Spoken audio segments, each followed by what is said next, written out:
Bismillah. Assalamualaikum warahmatullahi wabarakatuh. Waalaikumsalam warahmatullahi wabarakatuh. Sebelumnya, perkenalkan saya Dewi Hidayati, calon guru penggerak angkatan 6 dari Kabupaten Lingga, Kepulauan Riau. Pada hari ini, saya bersama dengan kepala sekolah, guru, wali murid, tokoh masyarakat, dan perwakilan gender akan membahas apa saja modal atau aset yang ada di sekolah kami yang bisa dimanfaatkan untuk pembelajaran murid. Baiklah, sebelumnya Bapak Ibu dan anak-anak semuanya, terima kasih sudah meluangkan waktu pada siang hari ini agar kita bisa sama-sama berdiskusi menemukan apa saja aset-aset yang ada di sekolah kita, dan tentunya ini semua untuk bagaimana pembelajaran kalian menjadi lebih baik nanti ke depannya. Nah, selamat siang Bapak Ibu, anak-anak semuanya. Baiklah, langsung saja kita mulai. Nah, Bapak Ibu, saya langsung ke Ibu Kepala Sekolah. Ibu, di sekolahan kita ini tentunya ada aset ya Bu ya, banyaknya aset, dan salah satunya adalah manusia itu sendiri ya Bu ya. Menurut Ibu, apa saja ya aset yang berkaitan dengan manusia yang sudah ada dan sudah kita miliki saat ini di sekolah? Terima kasih Bu Dewi. Di sekolah kita ini ada 25 orang guru beserta staf tata usaha, di mana ada 19 orang guru yang semuanya itu sudah sarjana. Kemudian dari 19 orang itu dia juga memiliki kemampuan IT yang cukup bagus, sehingga proses pembelajaran di sekolah ini sudah berpusat pada murid dan sudah menggunakan IT dengan baik. Berarti secara keseluruhan memang guru-guru sudah sarjana semua ya Bu ya? Sudah. Itu berkaitan dengan pendidikan mereka Bu. Bagaimana dengan kemampuan guru-guru ini Bu? Alhamdulillah saya di sini ada dari 19 orang guru, semuanya sudah mengajar sesuai dengan mata pelajaran yang diampunya. Memang ada beberapa yang tidak sesuai karena kita ada kekurangan beberapa guru mata pelajaran, tapi bisa di-handle oleh guru lain yang juga guru tersebut mampu di bidang tersebut. Kalau untuk melatih siswa sendiri, apakah ada Bu guru-guru di sini? Ya ada, kalau kesenian ada guru-guru kami dan tata usaha kami juga bisa melatih anak-anak kompang, nasyid, juga kita bekerja sama dengan pihak luar. Sementara guru kita di sini juga bisa untuk melatih kesenian, keagamaan dan lain sebagainya. Jadi dapat saya simpulkan bahwa kalau untuk kualitas memang SDM kita sudah mumpuni ya Bu ya. Alhamdulillah Sudah mumpuni, dan guru-guru pun punya kecakapan untuk melatih siswa-siswi ya di bidang yang mereka pahami begitu ya Bu ya. Oke, baik, terima kasih Bu. Saya beralih ke Pak Farid nih. Pak Farid, untuk di sekolah kita sendiri kita beralih ke modal sosial, itu tidak lepas yang namanya sosial ya Pak ya. Kalau untuk di sekolah kita sendiri, apa Pak modal sosial yang bisa kita manfaatkan? Untuk di sekolah kita ini modal sosialnya kita ada kerjasama dengan pihak di luar, ya, terutama dari pihak pemerintah desa, kemudian pemerintah kecamatan, juga pada pelosok sektor, polisi, dan juga dari pihak kesehatan dari puskesmas. Kita mengadakan beberapa kegiatan kerjasama di bidang masing-masing dari kerjasama dari pihak luar tersebut di bidangnya masing-masing. Contoh kegiatannya seperti apa? Contohnya misalnya di bidang kesehatan, kemarin kita melakukan kegiatan posyandu remaja. Nah, dari puskesmas Puskesmas Reja ini ada kegiatan dengan anak-anak kita dari ekstrakurikuler PR itu dalam membentuk posyandu remaja. Nah, itu salah satu contohnya. Remaja ya Pak ya. Kalau dari kepolisian Pak? Dari kepolisian kita kemarin bekerja sama, ada beberapa siswa kita 9 orang yang ikut latihan. Nah, latihan ikut ke Polres di Lingga di Dabu. Orang untuk latihan mengikuti tes polisi untuk tahun ini. Nah, itu bentuk kerjasama kita bersama Polres Sektor Gereja ini. Berarti memang sekolah kita sudah banyak sekali ya Pak kerjasama di lingkungan luar ini ya Pak ya. Nah, khususnya ya di daerah kita di Kecamatan Pakun Serumpun di Desa Rejemi, kita banyak kerjasama dengan pihak-pihak di luar sekolah ini. Itu semua memang menjadi penunjang untuk pembelajaran kita di sekolah ini ya. Ya, itu sebagai penunjang untuk kegiatan kita di sekolah dan juga di luar sekolah. Baik, terima kasih Pak Farid atas penjelasannya. Tadi dari pihak sekolah, kita sekarang ingin beralih ke Ibu Kamaria. Beliau adalah istri dari Sekdes Desa Buyu. Beliau akan menceritakan apa yang sudah beliau lakukan dan apa yang bisa kita ambil nantinya yang bermanfaat untuk siswa. Bu, untuk sosial, program sosial yang di luar dari sekolah ya Bu ya, ada tidak kira-kira dari pihak desa ataupun kegiatan apa yang kita bisa kerjasama gitu? Oke. Assalamualaikum warahmatullahi wabarakatuh. Waalaikumsalam. Oke, terima kasih kepada Bu Dewi atas kesempatannya. Di sini saya mewakili dari tokoh masyarakat. Kebetulan di sini saya merupakan ketua dari PKK Desa Persiapan Buyu. Ya, seperti diketahui bahwa di PKK itu ada 10 program PKK ya. Kemudian salah satu di 10 program PKK itu ada namanya Sandan Pangan ya, mengenai kebutuhan manusia ya. Di Desa Persiapan Buyu itu sudah membuat satu tanaman, yaitu tanaman hidroponik ya. Seperti diketahui bahwa desa kami itu tidak memiliki lahan yang bagus untuk bercocok tanam. Dengan adanya program hidroponik, kita hanya memanfaatkan lahan yang tidak terlalu banyak, dibangun dengan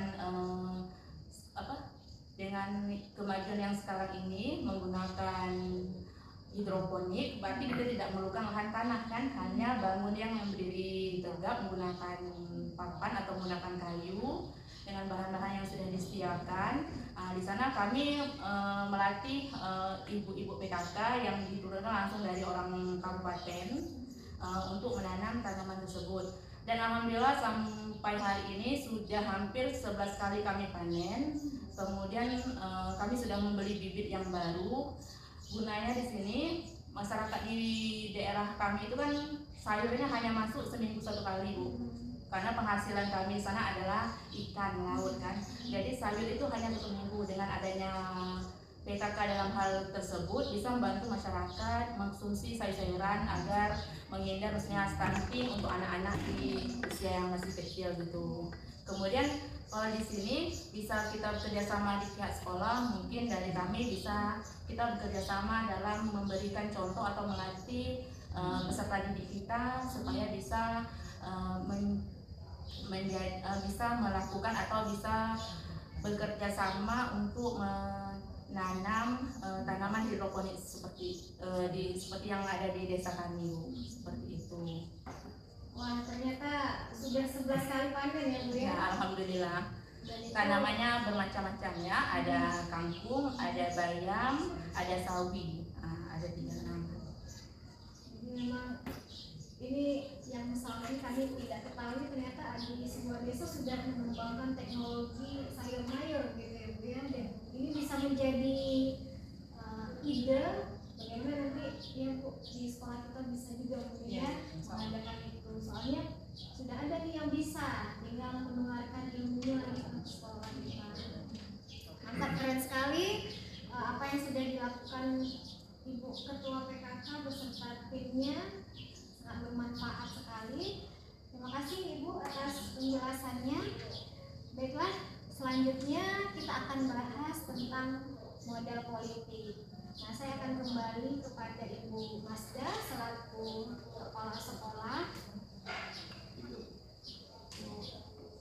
Nah, Ibu, tentunya kepala sekolah kan punya wewenang ya Bu ya untuk membuat sebuah kebijakan. Sejauh ini kebijakan apa yang kira-kira sudah Ibu putuskan atau buat dan ternyata berefek besar untuk sekolah?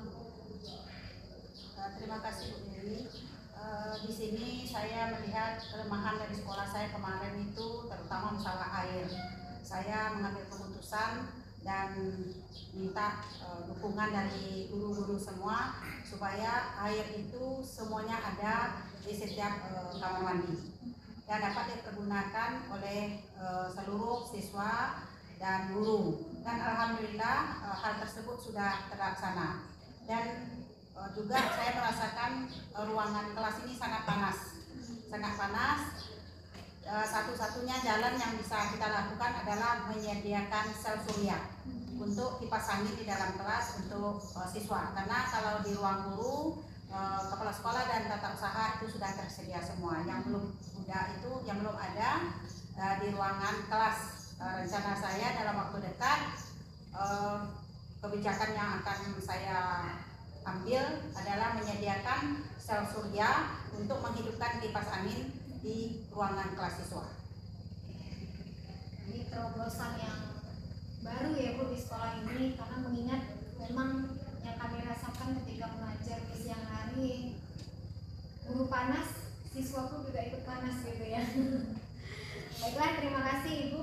Ada lagi Bu yang lain mungkin yang berkaitan dengan keagamaan misalnya?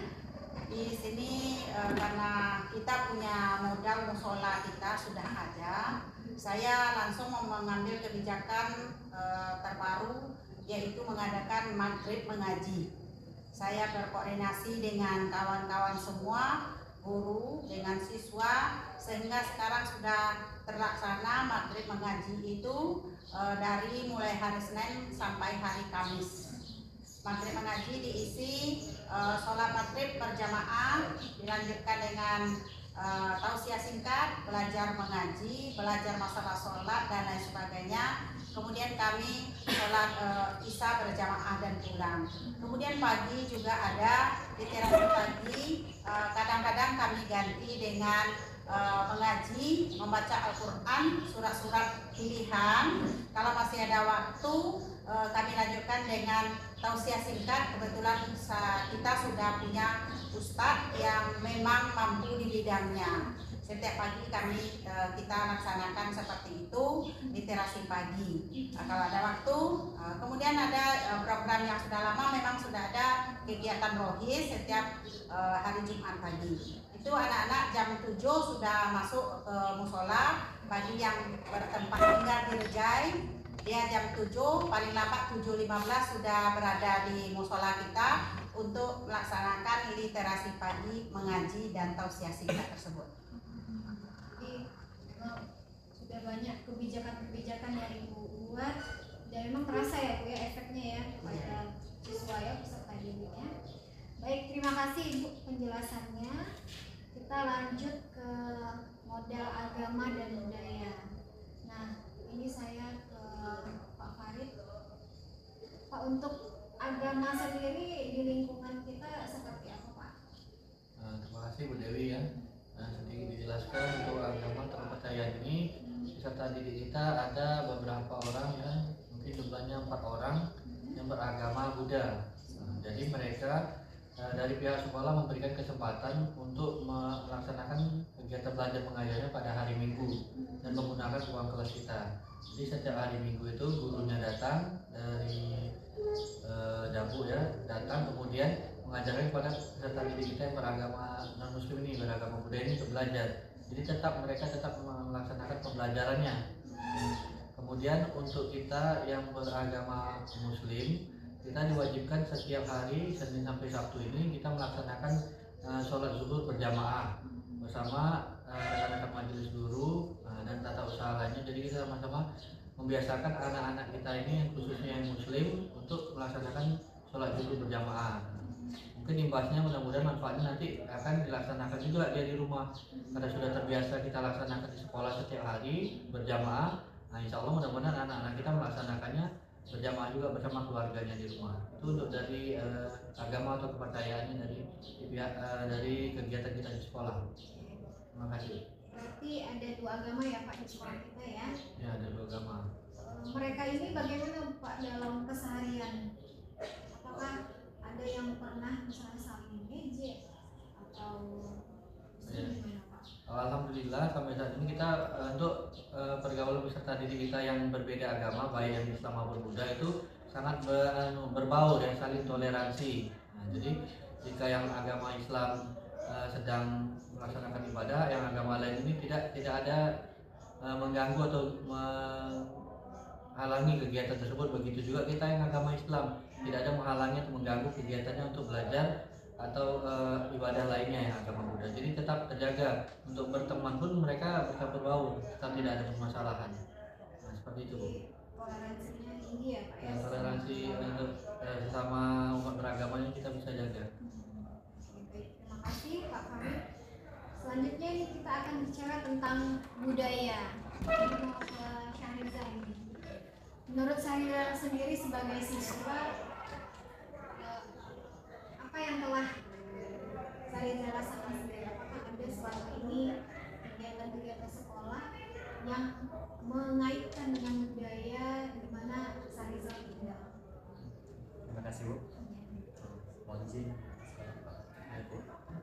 Kalau menurut kami siswa SMA Negeri 3 Senayan, menurut saya sebagai perwakilan siswa SMA Negeri 3 Senayan, bahwa sekolah sangat mendukung kami untuk memahami atau mendalami, lebih mengetahui tentang adat istiadat kami sebagai orang Melayu, karena kami bertempat tinggal di Lingga, di Bunda Tanah Melayu.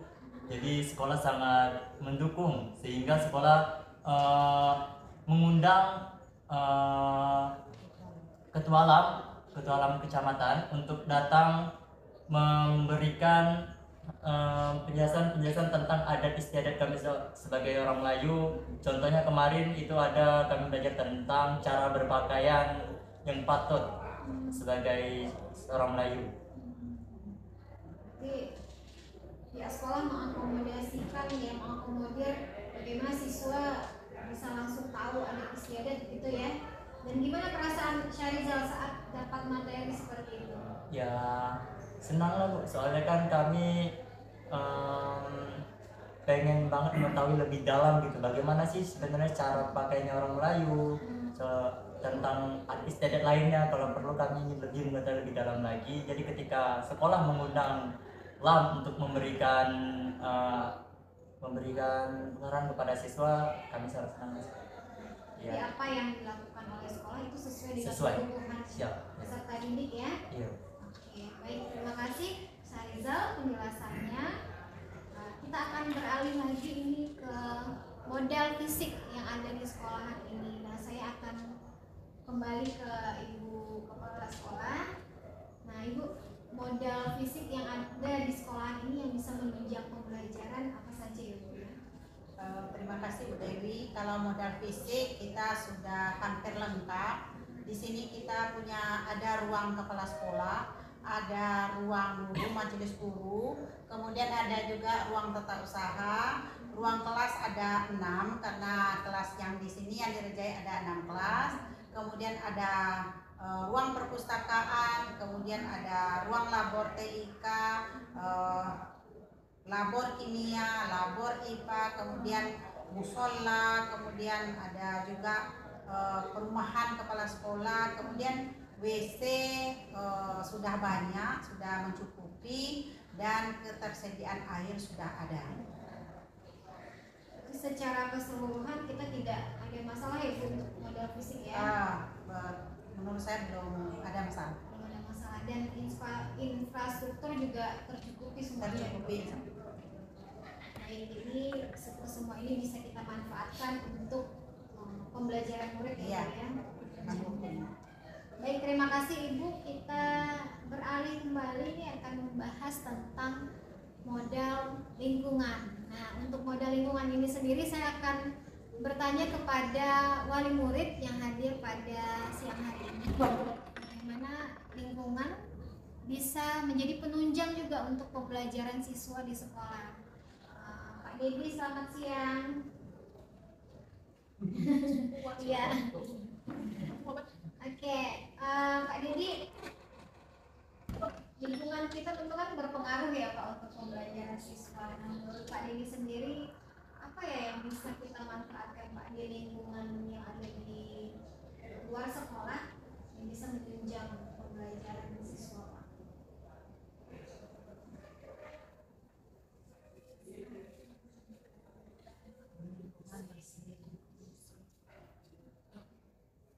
Nah, ini bisa mewakili masyarakat orang tua ya. Cuma ini dari kawasan sekolah kita ini menjaga kebersihan dari situ. Ya.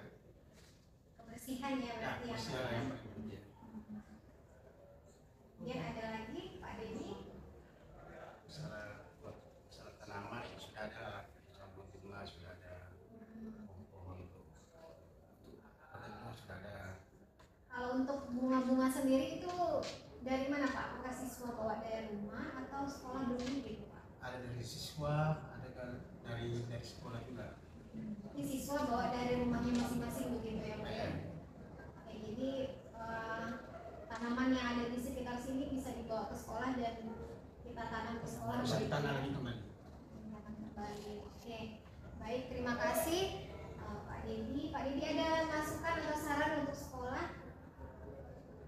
Selain tadi Pak Dedi sebagai wali murid menggarisbawahi kebersihan ya Pak ya di lingkungan, karena memang sebagai informasi untuk di sini lingkungannya adalah tepi pantai, jadi di bawah rumah-rumah penduduk memang masih banyak sampah, dan ini menjadi poin penting juga bagi kami bagaimana memberikan apa ya namanya pendidikan keterampilan hidup bagi siswa agar nantinya ketika mereka dewasa mereka tidak melakukan hal yang sudah terjadi saat ini, dan mungkin juga kita bisa memberikan solusi-solusi tertentu, misalnya membuat tempat pembakaran sampah misalnya, karena memang atau ada yang lain. Pengolahan sampah. Oke, pengolahan sampah ya Bu ya. Bisa kompos.